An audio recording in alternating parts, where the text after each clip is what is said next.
Okay. You know, when you look at these things, that's the technical way of doing this.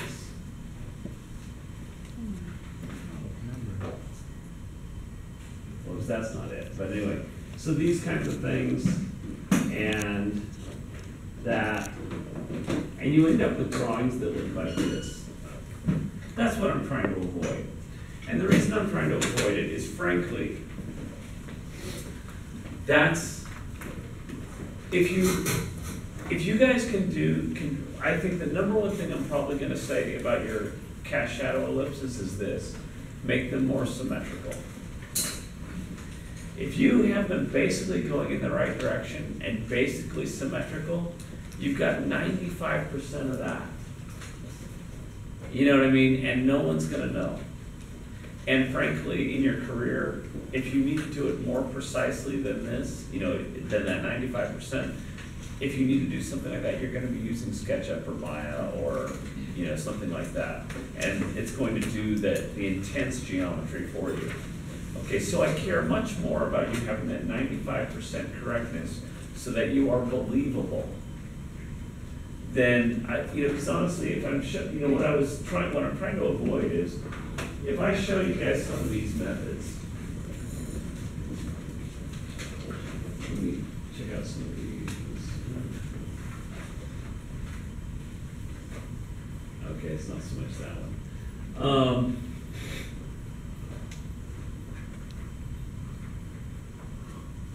If we start getting wrapped up into some of these other things,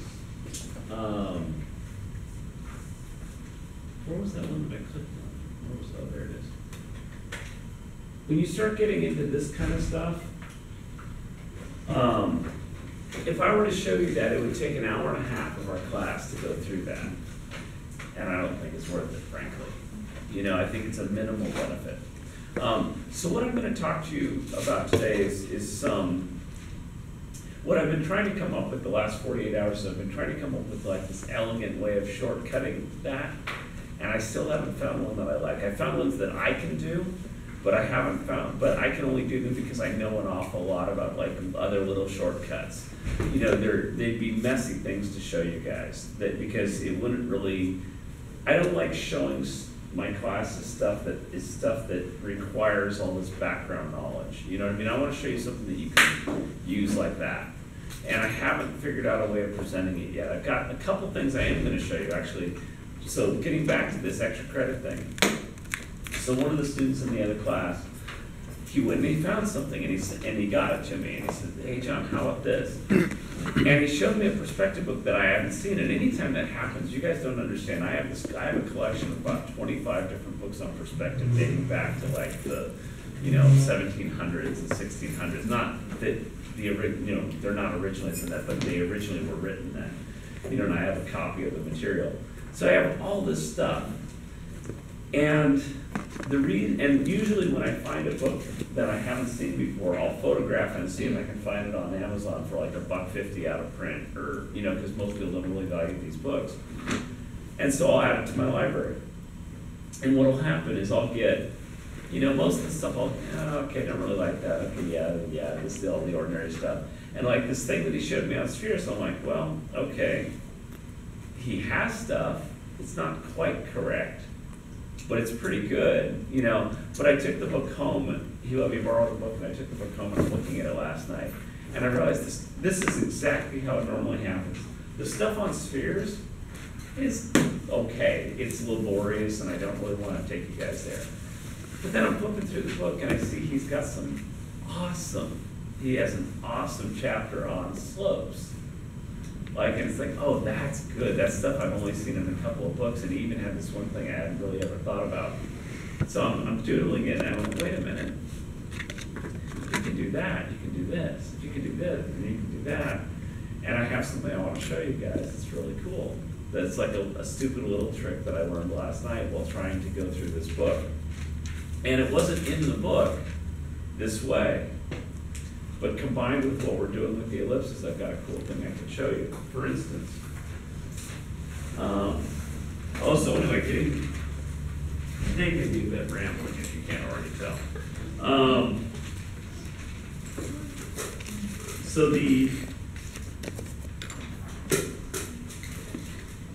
this got Mads and I talking this morning about this because,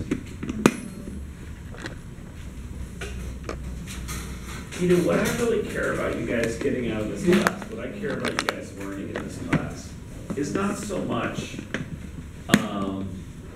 the cubes and all that. I mean, that's important. But what I want you guys to understand is that even, okay, this is the way I told it to Mads this morning. When I first got out of school, I didn't plan on becoming a teacher. Not right away, at least. I thought, okay, maybe I'll teach in 20 years when I know something. Because when I was in school, I had these teachers who were intimidating. They were so knowledgeable about what they did. I mean, so I had these guys who would literally answer your questions before you were done asking the question. And they were staggeringly knowledgeable about their subjects. And so when I got out of school, these guys, they've been teaching for 38 and 40 years and, stuff like this. So when I got out of school, I thought, okay, I don't feel like I know anything, because here's Junkin, here's Carmian, here's Vern Wilson. These guys know everything about these subjects. And I thought, I'll maybe teach in 20 years, when I got some time under my belt, But I ended up getting offered a teaching gig, almost right away, and I took it, and I had a lot of fun, and I kept doing it ever since. Well, I was literally about 12 years into my career before I had this epiphany, and I went, wait a minute. Junkin had been teaching for almost 40 years. Carmian had been teaching for 40 years. Passalacqua had been teaching for 40 years. But the only way they could have been teaching for 40 years at that point is if they had started in their 20s too, and they didn't know anything. You see what I mean? And it's kind of like one of these forehead slapping things. So what I want you guys to understand is some of the stuff that I'm going to show you guys is I want you guys to understand that I don't know all of this stuff either. I'm thrilled when I learn something new, when I find something new. And actually, sometimes, yesterday, I'm not joking, yesterday we had this awesome discussion. Because, I'm going to show it to you guys here. Stay.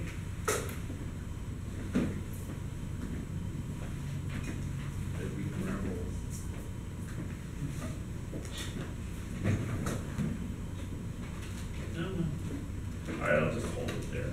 It'll make sense. Oh wait, I know what I can do.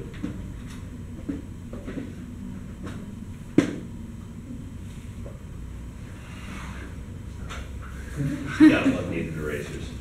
All right, so you guys, someone asked a question yesterday, and I was playing around with this, and I learned this, and I went, oh my! I went to go show them, and I went like this, and I went, oh, and had an epiphany that I never knew about before, and so I'm going to share it with you guys. And this is part of what I was thinking about last night with the slope. So if you go like this, you guys can't really see it, but can you understand that the shadow is circular? Okay. Now it's difficult because I can't really. Actually, I could maybe get to a zero. Can you imagine at a zero? Do you see how the ellipse is getting thinner if I do this? Now it vanishes, but the cast shadow ellipse is getting thinner and thinner as I get down there. And then I went like this. That's a 30-degree ellipse. I'm holding the light 30 degrees off the surface. 90, 0, 30. Okay, that's that degree. All right. Now, for a moment I had this, oh, that would be so helpful. And then I went, no, it won't be helpful. And the reason why it's not as helpful as I wanted is, think about this. This is a 30-degree ellipse, but only when I'm looking straight down on it. If I'm looking at it from the side here, or from, say, this side, well, now it's a 30-degree ellipse seen in perspective. So it's not a 30-degree ellipse. You see what I mean? I can know it's a 30-degree ellipse, and that's a little bit helpful, just to kind of get a feel for it. But this is not, you know, you guys, when you guys are drawing ellipses, you're drawing circles in perspective. This is not a circle in perspective. This is an ellipse in perspective, which is a totally different animal. You see what I mean? Now, I'm thinking there's a way I might be able to work with this at some point to do something further. But for the time being, not so much. Anyway, so my point in talking about all this, hey, did you know needed erasers stick to racquetballs? I did not know that. I learned something new every day. Okay. Now, in the course of playing around last night, though, after having done that, let me show you this cool thing that I did find.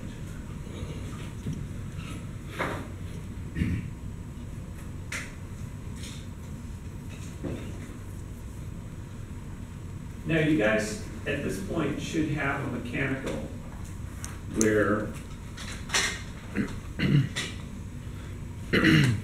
it might look something like this.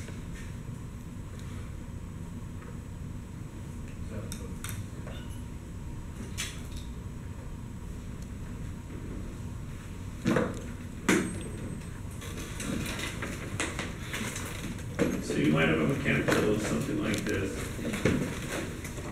Oops.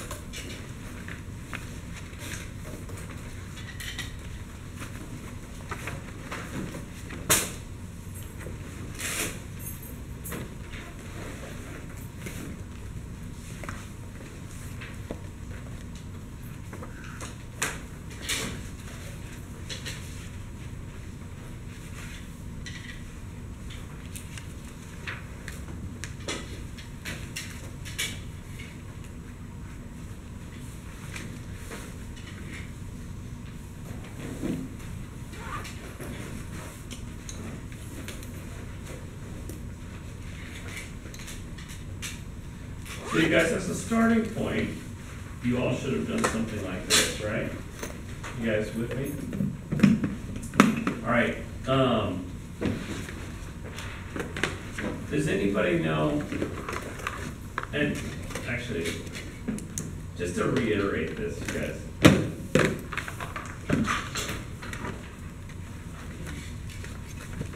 This is what I think is really cool about the subject. You know, after this long, I'm still learning fun stuff that I dig about this. So when you guys are starting with that starting point for your rendering, do you guys see that you can kind of visualize the ellipse?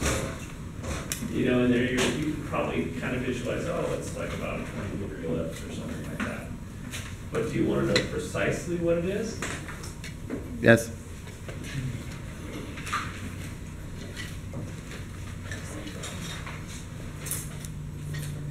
If you draw from the diagonal vanishing point,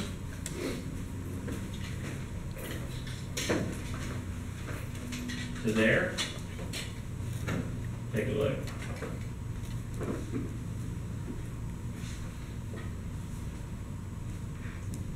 It's 19 degrees.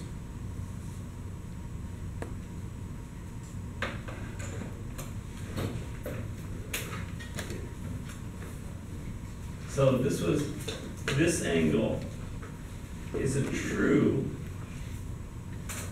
19-degree angle. And that means the ellipse that you draw on here is going to be a 19-degree ellipse. See, what this is what I mean when I say I want to show you guys stuff that's efficient and clean and, you know, quick. That's quick and clean, but you know that is all of those things. I can't say that. That's where I want to get the cast shadows to for these figures before I show it to you guys. Okay. Does that make sense to you guys? Now let me show you one other thing, or one or two other things, maybe two things. And then we'll start talking about your spheres and kind of how to solve some of the more technical problems. Let me Just to clarify, that's going to be the bottom of the cube, right? What was that? What you drew is going to be the bottom of the cube? Yes, exactly. Yeah, so like the drip line for your, if you use this for your sphere, the drip line for the sphere would be a 19-degree ellipse. You know, so if you knew you wanted, oh, I want a 30-degree ellipse, okay. You know, draw a 30-degree angle. You know, and that would have a precise, yeah, Joe. So that's only for the drip lines and not the cast shadow? Correct. Correct. Yeah, the cast shadow is a stranger beast because it might be going at a weird angle or something, yeah. Does this work because the angle, the two lines are parallel? The elliptical. The reason it works, let me see if I can come up with a, okay, this is getting ahead of where we're at. But let me show you this example. Angle is that top triangle. This is where this comes from. What is the angle? Why does that work? If you guys have like a 2 VP situation, yeah. So what's the angle of that top triangle thing? Pardon me? What's the angle of that top triangle thing? That This? makes it 19, no, the other one. This one? No, the other one. Like, from the vanishing point, you drew 2 lines down. Like, what angle is that? Oh, What makes it like I that? have no idea, but it's not important. It's not? Because this is just the size of the square going to the VP. It could be anything. Okay. It's not a particular angle, yeah. How did you know where to put that second horizontal line that makes it your square, the shorter one? Oh, I have the diagonal vanishing point, and it basically, I had a 1-inch line that had half an inch on either side. And as I take them back to the VP0, it cuts off the diagonal to the DVP, cuts off both of them. And that makes it a square. So, you guys, let's say I have an object here. Again, this is getting ahead of where we're at, but just because we're going there right now.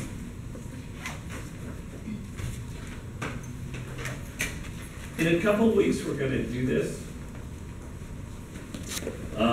You know, this is actually when we get into slopes, and slopes are really easy. Slopes are very, very manageable. So imagine we've got this line, this object that's going towards VP2.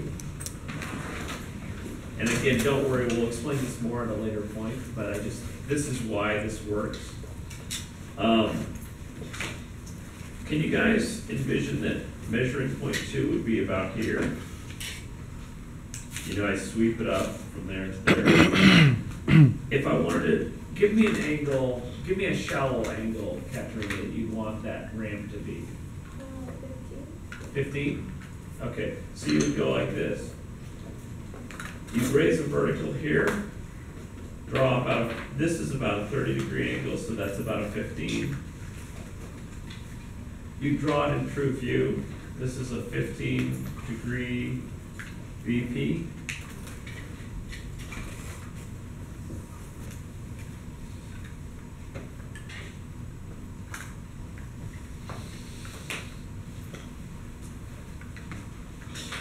That's basically why it works. And now, there's a deeper explanation, but it's based on this same principle, that you can adjust things that way. So again, if that's bonus material, that doesn't have to be in here right away. We're gonna talk about slopes in a few weeks. But that was just to answer the question. So let me show you something else. Now this next one, again, you guys, with these spheres, remember how last class I was talking about how you're cultivating a feel for it, cultivating like what I was calling the bullshit detector is more important than anything else. I want to kind of walk you through something here.